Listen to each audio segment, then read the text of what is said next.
Here you can see the Swiss with their Darth Vader helmets unloading a train in 1918, just as they did so in 1945, unloading Nazi gold, stolen art collections, the owners murdered, etc.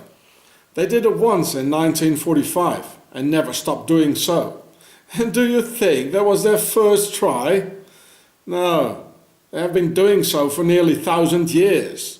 Octagon's 1,000-year Reich means the empire. My guess is they're unloading the belongings of the Tsars, who were murdered just the year before during the October Revolution in Russia of 1917. SwiSSy had the whole family wiped out, children and all, because the old world's order of the feudal aristocracy and vertical rule had to be replaced by the new nobility system of the parliamentary New World Order horizontal rule by octagon of the Knights Templars, for which we had 2 world wars for their internal quarrel. See my film, The Swiss Beast, Home of the Devil. The Jews didn't kill the Tsars, SwiSSy did.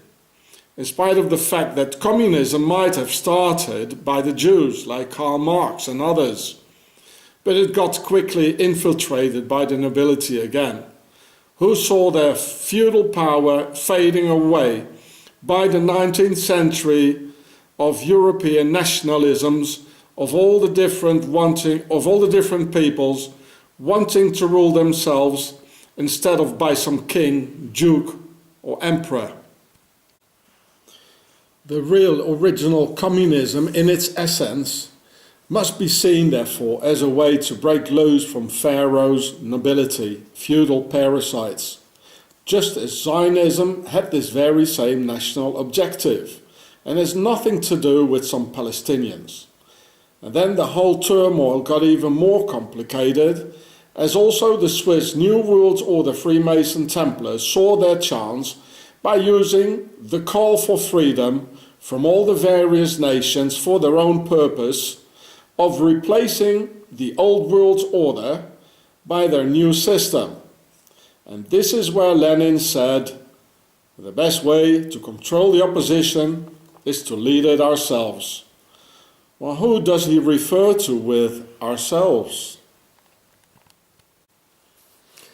Well, the Swiss, of course, as he spent 20 years of his life in Switzerland, where the political Templar wing trained him, the Freemasons, of course, and where he also learned this saying, like, the best way to control the opposition is to lead it ourselves.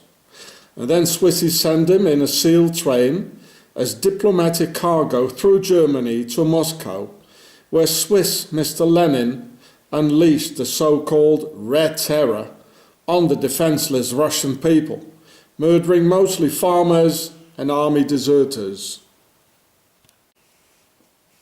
Very complicated situation, you see.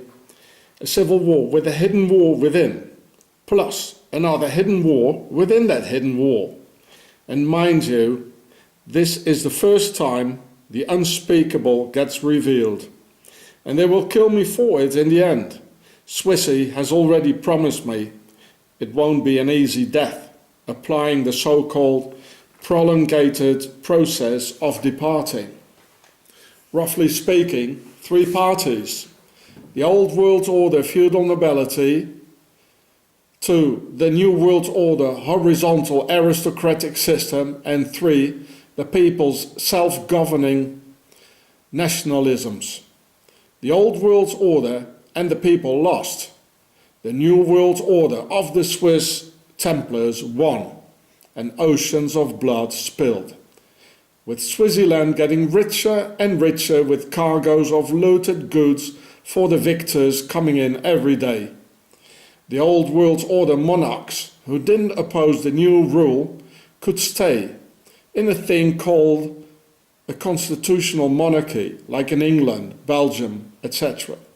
Same destiny for German nationalism, which got equally infiltrated by the Nazi Templar New World Order, where the SR Sturmabteilung, the brown shirts, was a workers' movement by the people, which got infiltrated by the Freemason Templar Hitler and his gang, who murdered the entire leading part of the Sturmabteilung, SR, in 1934 or 1935, and replaced them by the elitist SS for ISIS in Demotic. American Revolution, well, same old story. The people wanted to break loose from the old world order, feudal king on the other side of the Atlantic. So the Templar New World Order saw the opportunity to mobilize the people on their own behalf, namely to get rid of the king and the old world order vertical rule, which they did basically, and then set up a Freemason New World Order state after Templar model in 1776. So they got rid of the king in the Americas, but not entirely of the people's power yet. So they played them out against each other in a bloody civil war with 300,000 Americans dead a few years later, from 1841 to 1845, I think it was. And just as in Auschwitz, Swiss German was spoken by Commandant Rudolf Höss. In the US Civil War, there were Swiss-led concentration camps where Swiss German was spoken by Swiss Commandant Captain Henry Wirtz. That was Heinrich first in German. Killing, torturing and starving to death many Americans. See my films on my channels Giureh and Hatzefratz for that. Today, however, there are no more problems between the Old World Order and the New World Order, except for a very few hardcore royalists. So we might as well call the NWO the Nobility World Order. Only the people's urge for self-rule through the various nationalisms still bothers our masters. And as they know that for nationalism you need a national identity. And that's why they're mixing it all up now through massive immigration. So, when after the Gulf War, when I replied for a political asylum in France at the OFPRA in Paris, they told me that I wasn't black enough. That's why they call it a political asylum, I guess.